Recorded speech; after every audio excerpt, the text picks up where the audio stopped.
Two men journey to the bars and restaurants of Scandinavia to find amazing beers, always with the same question. Hey, what's on tap? It's time to find out. What's on Tap podcast, and today we have a couple of fun beers to try. Stouty. It is a dark day for us. Dark like my soul. We have two stouts, I think both of which are rather impressive on the ABV front. And in the flavoring front. Yes. So both of them are coming in at over 12%. Oof. We have a double mashed imperial stout with hazelnut, coconut, vanilla, and muscovado sugar, and a double mash imperial Neapolitan stout, which means chocolate, strawberry, and vanilla. Yes. So these are both two very big beers, and should make for quite a fun episode. Bam. All right, Martin, which one do you want to hit first? I don't know. We can do whatever we want because this is our show and not yours. Yes. So what have you decided? Let's start with the Neapolitan. All right. So this is the Black Rainbows by Amager. Amager, yeah, I love saying Amager. Amager. And it's the it says Rain Parade. I love their artwork. It's so much fun. Yes. And they've recently started canning their beers, which I particularly love. Yes, it is better because I think that this is a better solution for them. Yeah, a year ago we would have gotten this stout in a bottle. Yeah, and like a bomber probably. Not necessarily. They release a lot of beers in 33 centiliter cans. Yeah, that's true. Bottles. Yeah. But this comes at 12%. It's best before 3 years prior to canning, which is 2023. So it was canned this year. Yes. And collaboration with Angry Chair Brewing. Yes, actually, both of these are collaboration beers.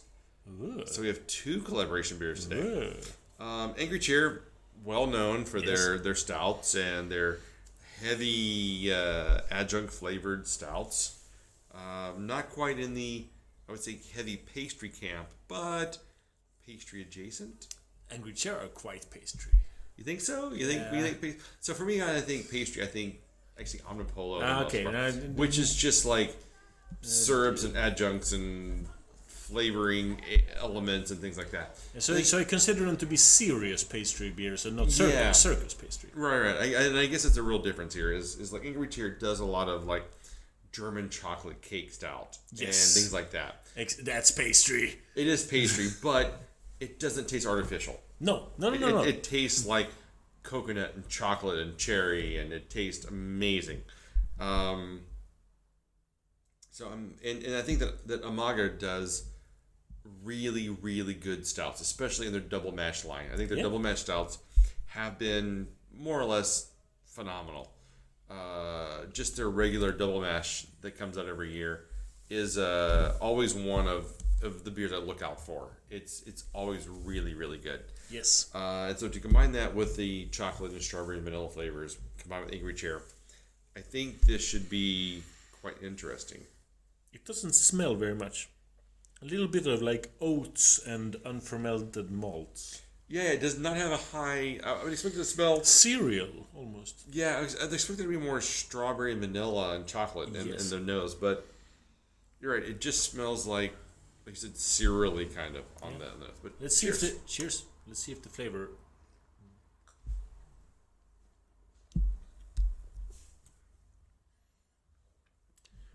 Kind of sour. Yeah, this is kind of... It's sweet and sour, and not in the good way. No.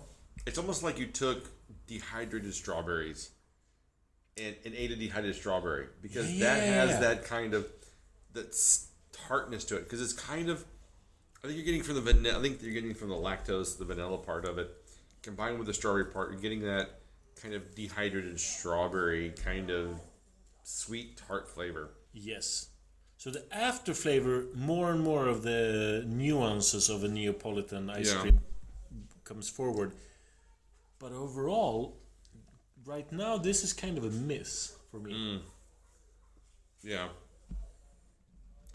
And this is one of those problems I think with a Neapolitan is you're trying to present distinct flavors of chocolate and strawberry and vanilla, and that's almost impossible to do because first of all you're to present a beer you have to have different levels and characters and notes to come in at different times. And secondly, it has to hit your flavor, your palate in a different way to respect each one of those notes. Yes. And I've had a few Neapolitan beers, and I can think of like one or two that have really been able to capture that. So I'm not really sure why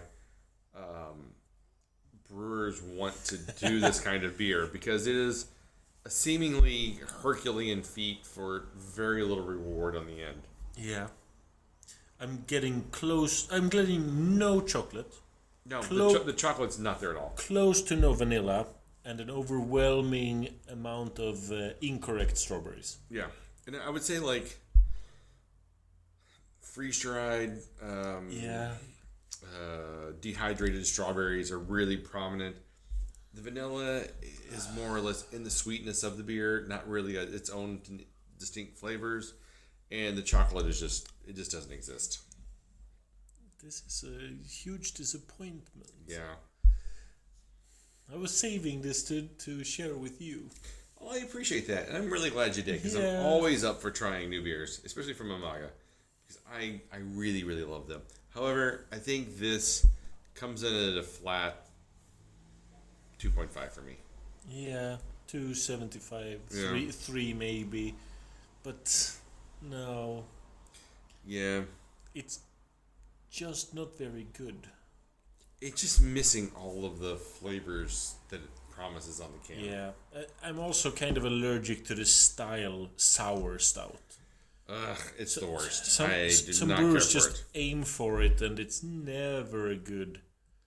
Well, I think when you come in like the brewery and they're just like completely committed to the sour part of that, I think that's where it comes in. You're thinking of Tart of Darkness. Right. Yeah. Yeah, but it's like 5% stout, 95% sour. For me, that isn't a sour stout. That's a sour with a few stouty elements. Okay. But this one is a stout that has gone sour. Yeah, okay, I can appreciate the difference. Yeah. All right, let's take a break, and then we'll come back and tackle the next beer. Hope it'll be better.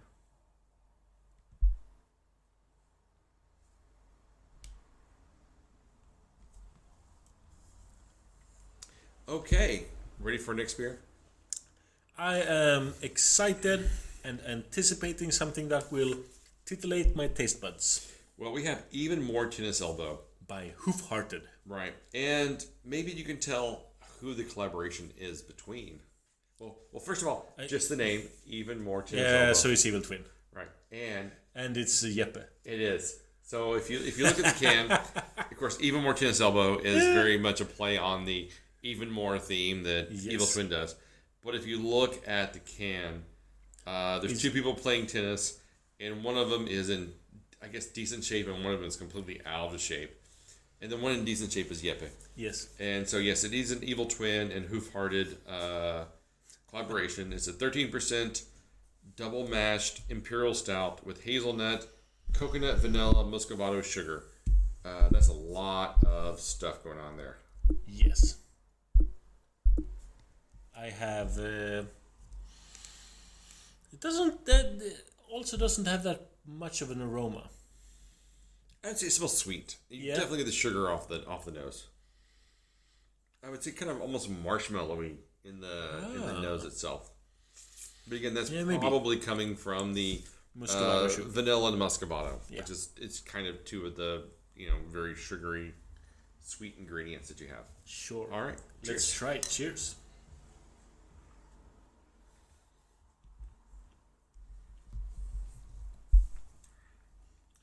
All right. Well, that is much better. Yes. This is a powerful, flavorful stout. I know you don't like when beers have too much hazelnut. This does not have a lot of hazelnut. I am getting very little hazelnut from this one. Hazelnut. If it didn't say hazelnut on the, honestly, I'm surprised it doesn't say cinnamon, because I feel like I get more cinnamon kind of spiciness off of this than hazelnut or coconut. I'm not getting much cinnamon, but I'm not getting much hazelnut or coconut. I am getting what you said earlier. I'm getting marshmallows. Yeah. In a pleasant way. It's very boozy, too. I mean, that 13% is really popping for me. It is not a subtle beer in any way whatsoever. This is when it comes to stouts, I would say this is the most sipping kind of stout I've had in a long time. Yeah, this is a fireplace. Yeah. Sitting in a Chesterfield chair in front of the fireplace with a dog by your feet. Yeah. It is. It's very open and boozy and flavorful, and you don't want to just pound this. Like, you had some stouts that are super sweet and delicious and just quaffable. Yeah. This one is not. This is not that at all. It's very sippable, but that's a good quality for me. Yeah. This is one that you pour and you drink through the night while you have other beers along the way. I don't want super drinkable stouts. If I want a super drinkable beer... Not at 13%. No, but even a lower alcohol percentage, if I wanted a super drinkable beer, I would go for a different style. True. I'm with you on that. For me, stouts are not a quaffable... it's not something you're going to want to pound. It's something you want to take your time and experience and enjoy. Yes. And you kind of get it...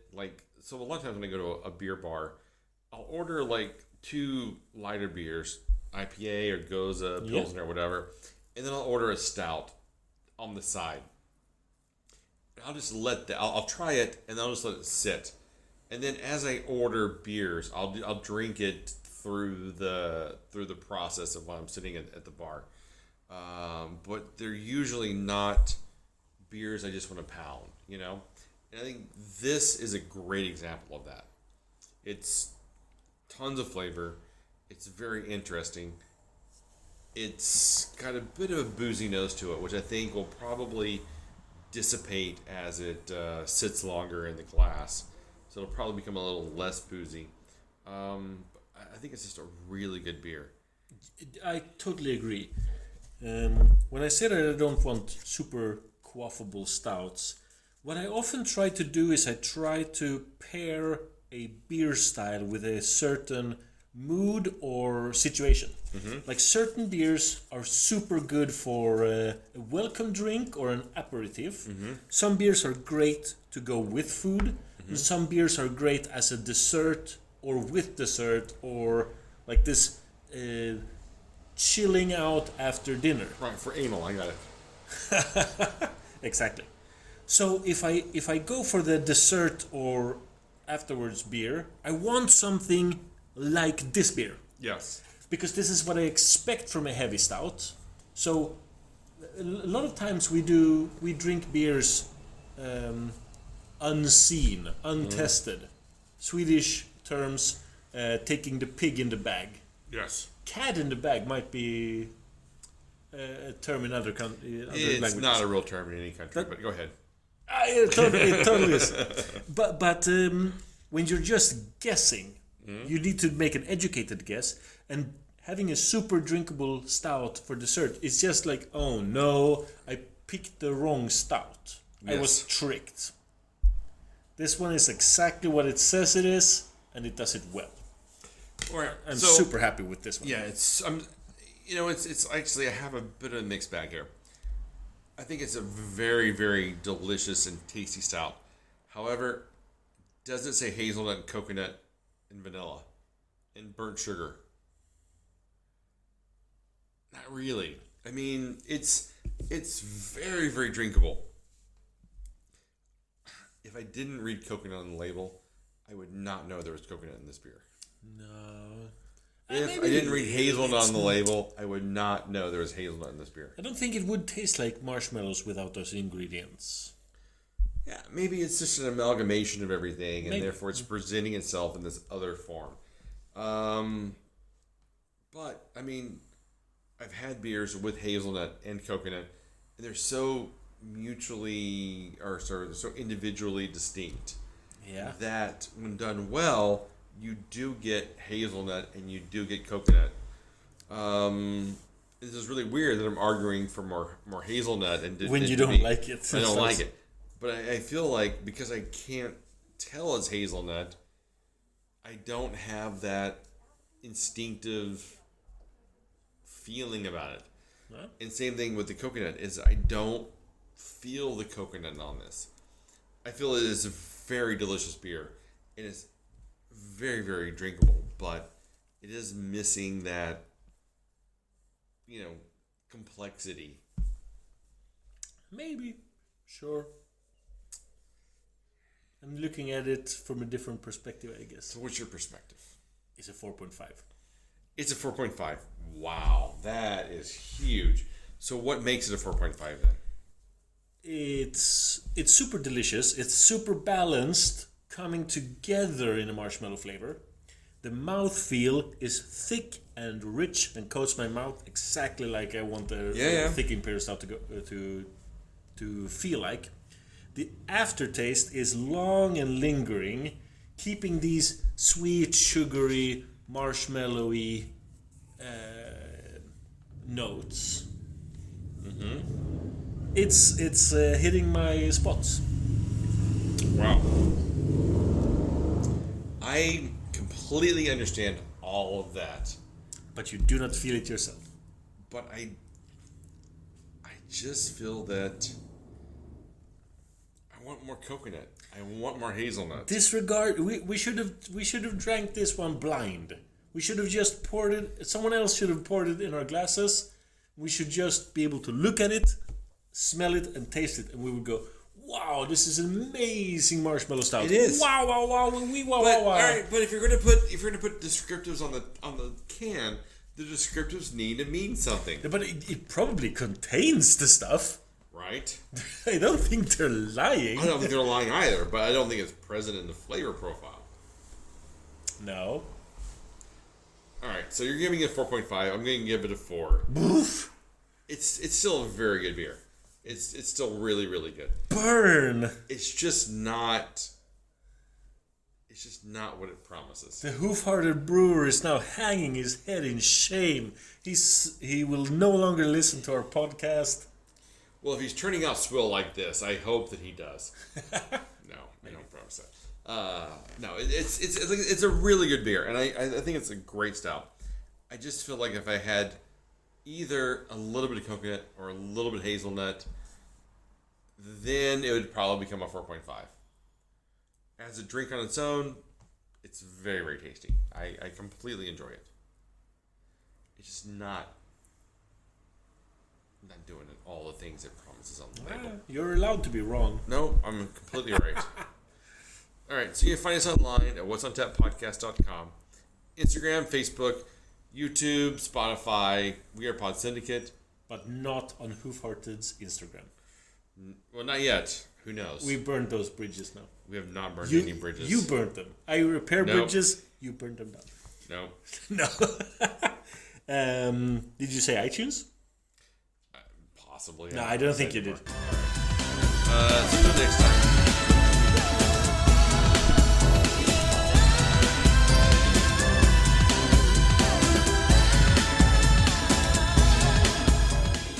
This podcast is part of the Pod Syndicate family. For more criminally compelling shows, articles, and conversations, head to wearepodsyndicate.com.